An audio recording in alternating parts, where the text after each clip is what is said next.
एक शांत सा गांव था जहां एक बड़ा तालाब हुआ करता था। उसी तालाब में रहता था एक सफेद सुंदर हंस जिसका नाम था मोती। मोती बाकी हंसों से थोड़ा अलग था। वो बहुत सीधा साधा और दयालु था। उसे किसी से लड़ना नहीं आता था, बस सबके साथ प्यार से रहना आता था। तालाब के किनारे एक गरीब किसान रहता था। उसकी छोटी सी झोपड़ी, कुछ खेत और वही तालाब उसकी जिंदगी थे।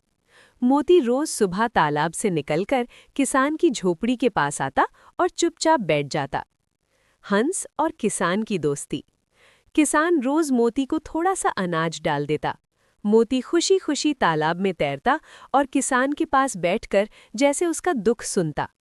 जब किसान थका हारा होता, मोती उसके पास बैठकर अपनी गर्दन उसके कंधे से लगा देता। किसान मुस्कुरा देता और कहता, तू तो मेरे बेटे जैसा है मोती। धीरे धीरे मोती पूरे गांव का प्यारा हंस बन गया। लालच की शुरुआत। एक दिन गांव में एक चालाक आदमी आया। उसने देखा कि मोती बहुत साफ, चमकदार और अलग दिखता है। उसने किसान से कहा, तुम्हारा ये हंस बहुत कीमती है, इसे बेच दो, बहुत पैसे मिलेंगे। किसान ने मना कर दिया, लेकिन उस आदमी के मन में लालच भर गया। संकट की रात। एक रात वो आदमी चुपके से तालाब के पास आया और मोती को पकड़ने लगा। मोती डर गया, जोर जोर से फड़फड़ाने लगा।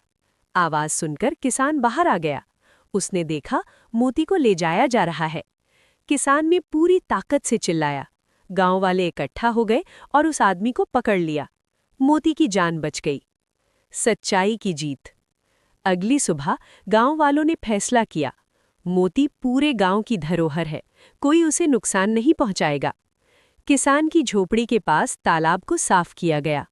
मोती अब और भी खुशी से तैरने लगा। वो रोज किसान के पास आता, अपनी चोंच से उसका हाथ छूता, जैसे धन्यवाद कह रहा हो। कहानी का अंत। समय बीतता गया। मोती बड़ा और समझदार हंस बन गया।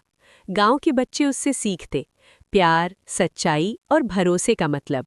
और किसान अक्सर कहता, दौलत सोने में नहीं, सच्चे रिश्तों में होती है। सीख।